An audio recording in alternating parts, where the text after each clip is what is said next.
శిరీష వాళ్ళ సిస్టర్. ఎందుకంటే ఆమెకు తరచుగా ఆమె టచ్లో ఉంటుంది, ఏదైనా ఇబ్బందులు ఉండగా చెప్తుందని చెప్పి తెలుస్తుంది. ఒకసారి మనం మాట్లాడదాం. చెప్పండి అమ్మా, అంటే శిరీష మీకు రెగ్యులర్గా టచ్లో ఉంటుంది, అసలు ఏమైంది, చనిపోయిందని చెప్పి మీకు ఎప్పుడు సమాచారం వచ్చింది? పొద్దున్న వచ్చిందండి నాకు. నిన్న పొద్దున్న 9:10 అలాగా టైంలో ఫోన్ చేసి వాళ్ళ ఆడబిడ్డ ఫోన్ చేసి మీ చెల్లి కడచూపు చనిపోయిందని కూడా చెప్పలేదు. కడచూపు చూసుకుంటాకి రావా అంటే ఎందుకక్క అలాగ మాట్లాడుతున్నావు అని అంటే మీ చెల్లికి హార్ట్ అటాక్ వచ్చింది, చచ్చిపోయింది, హాస్పిటల్లోనే ఉంది అని చెప్పారండి. మా ఏడుచుకుంటాను నేను మా చిన్నమైన మామకి ఫోన్ చేసి చెప్పానండి. చేస్తే వాళ్ళు వచ్చారంట. ఇక్కడికి వస్తే కూడా వాళ్ళు బలవంతంగా మేము వస్తామని ఫోన్ చేసినప్పుడు వాళ్ళ దగ్గర ఏ తప్పు లేనప్పుడైతే ఇక్కడే ఉంచాలి కదండి. దొంగతనంగా దాచిపెట్టుకొని వాళ్ళ శ్రీశైలం తీసుకెళ్లాల్సిన పన్నింటి వాళ్ళ దగ్గర ఏ తప్పు లేనప్పుడు మాకు అదే అనుమానం వచ్చి మేము మా మామ వాళ్ళు కొంచెం ఇంట్రెస్ట్ అదే రాత్రి నేను జర్నీ చేస్తున్నా మా చెల్లిని చూస్తాకని వస్తుంటే 9:30 టయాన ఫోన్ చేసి హలో స్వాతి గారేనా, నేను మా టీవీ నుంచి ఫోన్ మాట్లాడుతున్నానని ఫోన్ చేశాడండి వెటకారంగా. నేనేమన్నా చెప్తాను, ఒకవేళ నన్ను కూడా చంపుతాక కానీ ప్లాన్ వేసుకున్నాడేమోనండి, అందుకే ఫోన్ చేశాడు. నేను ఎత్తలేదు. మా చెల్లికి మట్టికి డైలీ టార్చర్ ఉంటుంది, రోజు తాగొస్తున్నాడు. ఏమని ఇబ్బందులు పెడతాడు, ఏమని టార్చర్ చేస్తున్నాడు అని మీకు చెప్పింది శిరీష? ఫోన్లలో మాట్లాడినా ఊరుకోడు, కనీసం మా అక్క చెల్లెలను కూడా మాట్లాడుకొనివ్వడు. ఎవరితోనో మాట్లాడుతుందని అనుమానం ఆయనకి. తాగేసి వచ్చి వాడు ఇష్టం వచ్చినట్టుగా మాట్లాడతాం, టార్చర్ పెడతాం. ఇంట్లో 7 ఉంటారండి, 7 కూడా డైలీ టార్చర్ పెడతానే ఉంటారు మా చెల్లికి. అంటే ఏమని కొట్టేవారు కానీ అట్లా ఏమైనా చెప్పిందా మీకు? టార్చర్ అయితే పెడుతున్నారు అక్క, నేను తట్టుకోలేకపోతున్నాను, నా వల్ల అవ్వట్లేదు అని మొన్న మధ్యాహ్నం ఫోన్ చేసిందండి 2ంటికి. నాకు శుక్రవారం మధ్యాహ్నం చేసింది.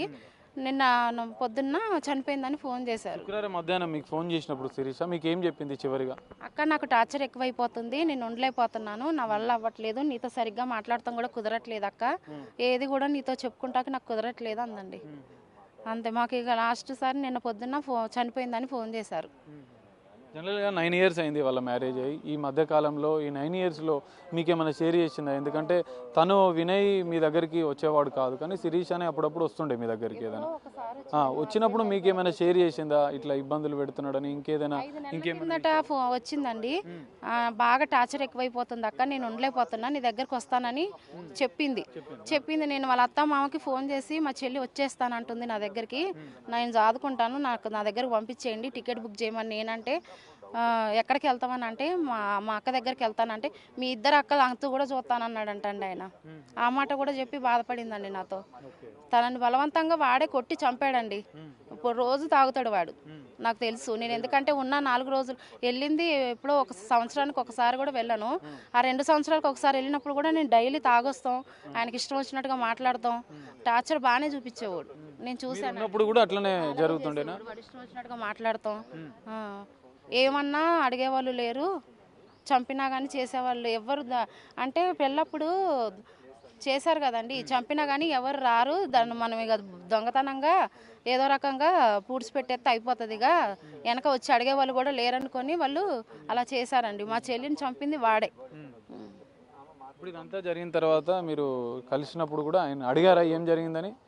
నిన్న జరిగిన తర్వాత ఇప్పుడు ఈ రోజు మీరు కలిసిన తర్వాత అసలు ఫోన్లు ఎత్తట్లేదండి, వాళ్ళు ఎత్తట్లేదు. ఇప్పుడు కలిసిన తర్వాత మాట్లాడట్లేదు వాళ్ళు. నిన్న నైటే నాకు ఫోన్ చేసి 9:30కి హలో స్వాతి గారా, మా టీవీ నుంచి ఫోన్ చేస్తున్నానని అన్నాడండి.